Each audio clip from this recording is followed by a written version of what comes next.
नमस्कार, मी भीमराव कडाळे पाटील. BKP मराठीमध्ये आपलं सर्वांचं स्वागत. आज नवीन दिवस, नवीन विषय, नवीन दिवसाची नवीन अशी चर्चा. आज चर्चा घेऊन आलोय म्हणजे बघा, गुजरातमध्ये काँग्रेस पक्षाचा अनेक जागांवरती दणदणीत विजय झालेला आहे.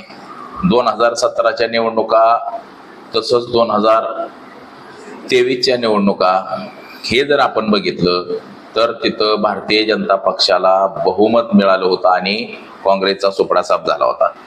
परंतु आता काँग्रेसला संजीवनी देणाऱ्या जागा मिळालेल्या आहेत. म्हणजे काँग्रेस कुठंतरी गुजरात असेल किंवा देशाच्या इतर कानोपापऱ्यामध्ये उभारी घेताना आपल्याला दिसते. त्यातले त्यात साऊथचे जे स्टेट आहेत त्याच्यामध्ये काँग्रेस उभारी घेताना दिसते. तर तसंच दक्षिणात्य भाग असेल किंवा उत्तर प्रदेश ही वरचा भाग असेल त्या भागामध्ये सुद्धा थोड्याफार प्रमाणात उभारी घेताना दिसते. ज्या पश्चिम बंगालमध्ये एकही आमदार काँग्रेसचा निवडून आलेला नव्हता, तिथं मात्र यावेळेस 4-5 आमदार निवडून आलेले आहेत. तर नेमकं राहुल गांधीच्या नेतृत्वात काँग्रेस कुठं कुठं उभारी घ्यायला लागलेला आहे. भारतीय जनता पक्षाला कसं मात दिलं जातं त्याचा एक आजचा आपला व्हिडिओ आहे, सविस्तर आराखडा आहे. हा व्हिडिओ जर आपण संपूर्ण बघितला तर आपल्या लक्षात येईल की भारतीय जनता पक्षाचा पराभव काँग्रेसनं हा कुठं कुठं केलेला आहे. त्यात आता मशीन असेल, मशीन मॅनेज केली जाते हे सुद्धा बोललं जातंय. विरोधकाची मतं कमी केली जातात तरी सुद्धा भारतीय जनता पक्षाचा पराभव होतोय. म्हणजे जनता देशातले जवळपास 90% भारतीय जनता पक्षाच्या विरोधात आहे. महागाईनं त्रस्त आहेत लोक, महागाई असेल, बेरोजगारी असेल, असे अनेक मुद्दे, अनेक विषय आहेत आणि यामुळं लोक काहीशी नाराज आहेत आणि त्याचा फटका भारतीय जनता पक्षाला नक्कीच बसतोय. तर नेमकं काय आहे हे सगळं प्रकरण? आता काँग्रेसला संजीवनी देणारं, उभारी देणारं नेमकं काय घडतंय, तर याच विषयाची आज चर्चा घेऊन आलोय. तर चला, सर्वप्रथम आपण जर चॅनल सबस्क्राईब केला नसेल तर चॅनल सबस्क्राईब करावा आणि हा संपूर्ण व्हिडिओ बघावा. म्हणजे आपल्या लक्षात येईल महाराष्ट्रामध्ये कुठं काँग्रेसनं भाजपला हरवलं तर गुजरातमध्ये असेल, तामिळनाडू असेल, पश्चिम बंगाल असेल, या कुठल्या कुठल्या राज्यात भाजपचा पराभव केलेला आहे हे आपल्या लक्षात येईल. तर चॅनल हा आपण सर्वांनी सबस्क्राईब करावा ही सर्वांना विनंती. आणि चला चर्चेला सुरुवात करूया. 2014 साली भारतीय जनता पक्ष देशाच्या राजकारणामध्ये सत्तेत आला आणि भारतीय जनता पक्ष सत्तेत आल्यापासून मात्र इतर पक्षाची पिछेहाट आपल्याला पाहायला मिळाली. त्यातले त्यात 2014ला भाजप निवडून आलं. नरेंद्र मोदींना अक्षरशः लोक देव मानायला लागले होते. म्हणजे नरेंद्र मोदी सरकार नेता नाही असं लोकांचं मत होतं. परंतु पुढे जाऊन ईडी, सीबीआयचा वापर मोठ्या प्रमाणामध्ये केला. विरोधकांवरती आरोप करायचे, प्रहार करायचे, त्याची ईडी चौकशी लावायची आणि पुन्हा त्याला आपल्या पक्षात घ्यायचं. यामुळं काहीसं भारतीय जनता पक्ष 2024 पर्यंत बदनाम झालं आणि 2024च्या इलेक्शनमध्ये बघा भारतीय जनता पक्षाला साहजिकच कमी जागा मिळाल्या. आता ह्या कमी जागा मिळाल्या म्हणजे याचा फटका जो आहे हा महागाई, बेरोजगारी यामुळे भारतीय जनता पक्षाला बसला असंही बोललं जातं. त्यातच भारतीय जनता पक्षाचं सरकार जे आत्ताचं जे टिकून आहे हे नितीश कुमार बिहारचे, त्यांचे 12 खासदार आहेत तर चंद्राबाबू नायडू यांचे 16 खासदार आहेत. या दोघांच्या ह्याच्यावरती हे टिकून आहे. त्यांनी टेकू दिला म्हणून भारतीय जनता पक्ष आज सत्तेत आहे, नाही तर भाजप सत्तेच्या बाहेर फेकला गेला असता. आता त्यानंतरच्या कार्यकाळात बघा 2024 नंतर ज्या ज्या निवडणुका झाल्या त्या निवडणुकांमध्ये भारतीय जनता पक्षानं एक हाती सत्ता प्रस्थापित केलेली आहे. म्हणजे बिहार असेल किंवा इतर कुठलं राज्य, पश्चिम बंगाल असेल, बिहार असेल, या राज्यांमध्ये भारतीय जनता पक्षानं मोठा विजय हस्तगत केला. तिथं भारतीय जनता पक्षाचा आतापर्यंत तरी पराभव झाला नाही हे सुद्धा आपण पाहिलेलं असेल. आता हे सगळं जरी असलं तरी मात्र भारतीय जनता पक्षाची पिछेहाट हळूहळू व्हायला लागलेली हे सुद्धा नाकारता येणार नाही. देशामध्ये लोकांचा उद्रेक आहे, आगडोंब उसळलेला आहे. महागाईनं लोक त्रस्त आहेत. पेट्रोल, डिझेल अशा अनेक समस्या आहेत. म्हणजे शेतकऱ्याची समस्या असेल, नोकरदारांची समस्या आहे, तरुणांची समस्या आहे, उद्योगधंद्यावाल्यांची समस्या आहे, जवळपास देशातले 2-2.5 लाख उद्योगधंदे सुद्धा बंद पडलेले आहेत. मग हे सगळं असताना भारतीय जनता पक्षाला मतं नेमकं देतो कोण, हा सुद्धा मोठा प्रश्न पाठीमागच्या काळामध्ये उपस्थित झालेला होता. अनेकांनी हे प्रश्न उपस्थित केले की भाजपला मतं लोक तर देत नाहीत, मग मतं भाजपला पडतात कुठली, म्हणजे हे अनेक पडलेले प्रश्न आहेत लोकांना. तर आता ह्याच्यामध्ये बघा, आता ज्या मध्यंतरीच्या काळामध्ये ज्या काही निवडणुका झाल्या होत्या, म्हणजे पोट निवडणुका म्हणायचं, एखादा आमदार इकडे तिकडे गेला असेल, कोणी तिकडे गेला इकडे गेला, अशा ज्या काही निवडणुका झालेल्या आहेत, या निवडणुकांमध्ये मात्र भारतीय जनता पक्षाची आपल्याला पिछेहाट पाहायला मिळते. तर ते आता मी तुम्हाला गुजरातचं उदाहरण सांगतो. 1995 पासून गुजरातमध्ये भारतीय जनता पक्ष हा सत्तेत आहे. काँग्रेसचा तिथं पराभव झाला. त्यानंतर 2022ची विधानसभा असेल किंवा इतर निवडणुका असतील, तर त्यामध्ये सातत्यानं काँग्रेसला फटका बसत गेलेला आहे. तिथं बघा, गुजरातमध्ये काँग्रेस विरुद्ध भारतीय जनता पक्ष अशीच निवडणूक आहे. परंतु या वेळेस मात्र त्या ठिकाणी 22 मध्ये काँग्रेस अधिक आम आदमी पक्ष अधिक भाजप, म्हणजे अशा तिघात मिळून निवडणुका झाल्या आणि आम आदमी पक्षानं काँग्रेसच्या मतामध्ये डिवाइड केल्यामुळं भारतीय जनता पक्षाचं तिथं सरकार आलं. 7व्यांदा भारतीय जनता पक्षानं तिथं सत्ता प्रस्थापित केलेली होती. तर आता 2027 मध्ये परत त्याची निवडणूक लागते. परंतु ज्या पोटनिवडणुकी झालेल्या आहेत, या पोटनिवडणुकीमध्ये मात्र काँग्रेस पक्षानं बाजी मारलेली आहे. काँग्रेस पक्षाची अवस्था काहीशी बघा गुजरात मधली खराब आहे. तिथं काँग्रेसचे बरेच आमदार हे भारतीय जनता पक्षामध्ये गेलेले आहेत. बरेच नेते सुद्धा भारतीय जनता पक्षामध्ये गेलेले आहेत. भाजपनं काँग्रेसचे अनेक नेते मोठे मोठे फोडलेले आहेत आणि यामुळं काँग्रेस कुठंतरी कुमकुवत झालेलं होतं. परंतु आता काँग्रेस पुन्हा तिथं उभारी घेताना आपल्याला दिसतोय गुजरातमध्ये. आता तिकीट वाटपामध्ये ह्याच्यामध्ये बघा, भारतीय जनता पक्षानं काय केलं, काँग्रेसचे माणसं इकडे घ्यायचे आणि त्यांना तिकीट द्यायचं, असं बऱ्यापैकी तिथं झालं गेलं, बरंच झालं. आणि त्यामुळं कुठंतरी गुजरातमध्ये काँग्रेस कुमकुवत झालं होतं.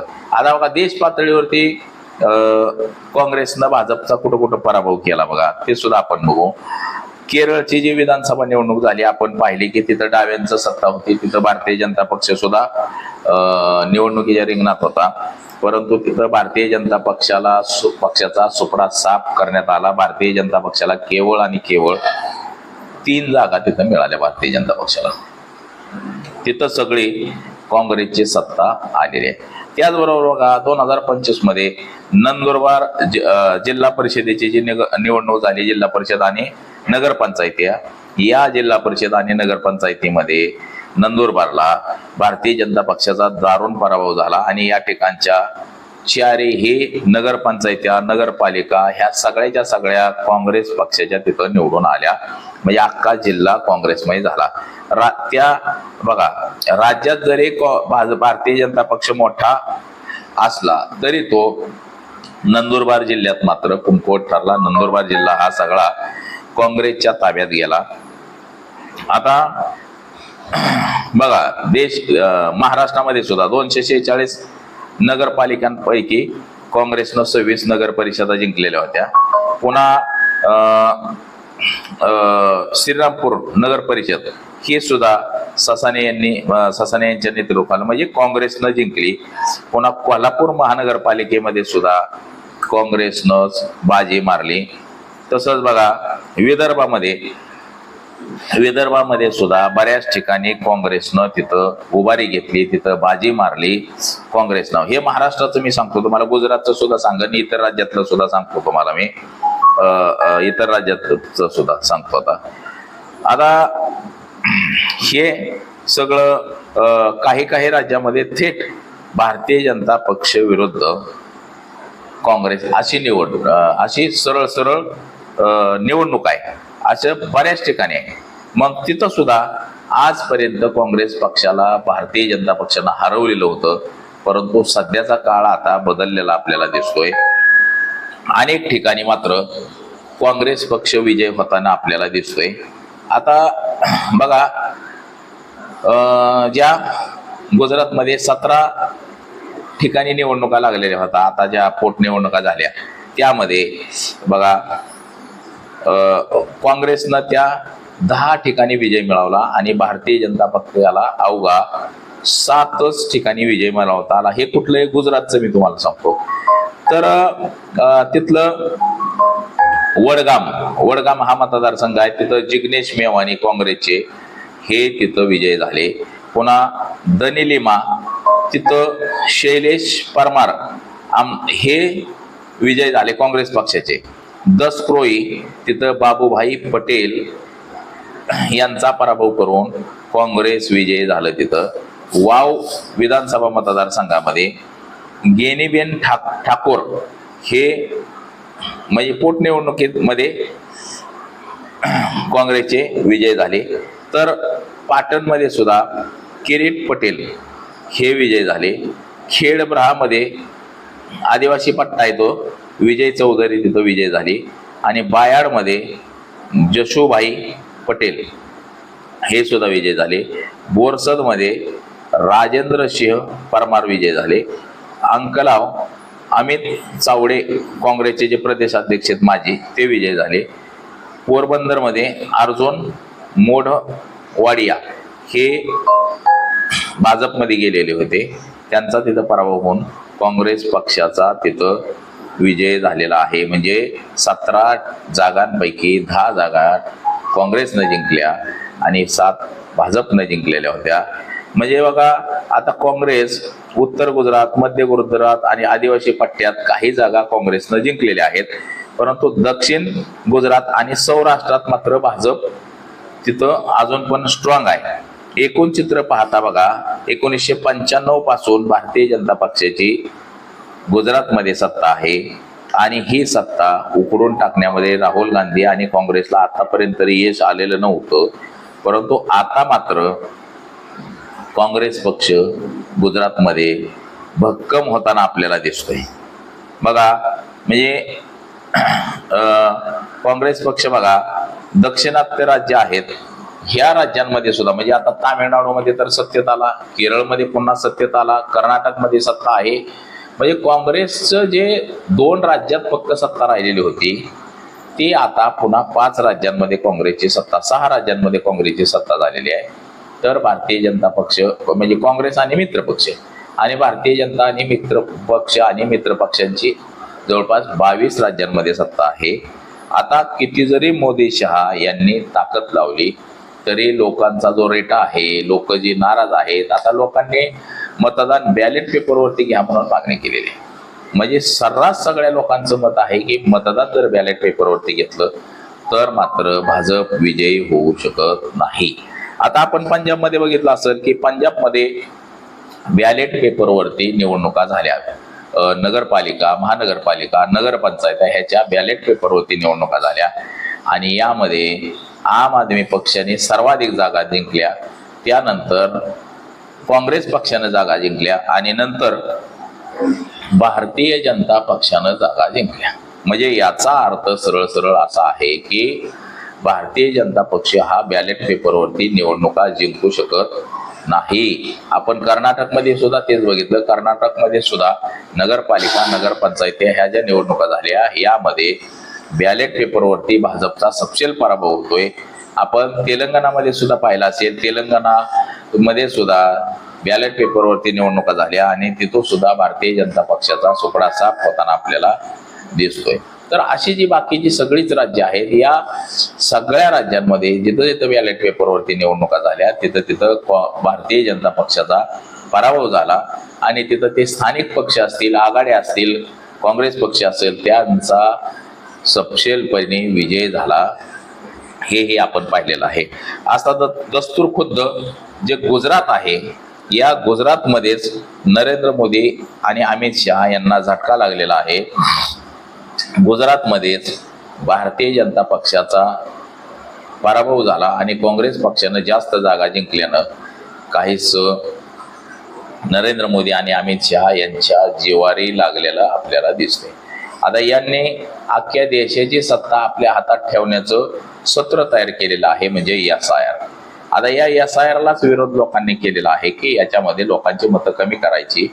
निवडणुका जिंकल्यानंतर सुप्रीम कोर्ट काय निर्णय, सुप्रीम कोर्ट सुद्धा यांच्याच बाजूने आहे, परंतु जे लोकांची मतं कमी केलेली आहेत त्यामध्ये सुद्धा लोक विरोधात जायला लागलेले आहेत. म्हणजे याचा अर्थ असा आहे की भारतीय जनता पक्षालाही आता घरघर लागलेली आहे आणि काँग्रेस आणि काँग्रेस पक्षासोबतचे ज्या काही आघाड्या आहेत यांना मात्र बळकटी मिळताना आपल्याला दिसते आणि ती चांगल्या प्रकारे बळकटी मिळताना एकंदरीत आपल्याला दिसतंय. म्हणजे गुजरातमध्ये 17 ठिकाणी पोटनिवडणूक जाहीर झाली आणि 10 ठिकाणी काँग्रेस जिंकतं आणि फक्त 7 ठिकाणी भारतीय जनता पक्ष जिंकतं. याचाच अर्थ असा आहे की आता 2027 मध्ये ज्या 5 राज्यांच्या निवडणुका आहेत, तसंच उत्तर प्रदेशची निवडणूक आहे, यामध्ये सुद्धा भारतीय जनता पक्षाचा सुपडासाप होईल असं एकंदरीत आपल्याला दिसतंय. तर बघा, आज एवढंच. माझा सहकारी कॅमेरामन अनिकेत सह मी भीमराव कडाळे पाटील, BKP मराठी, इंदापूर, पुणे.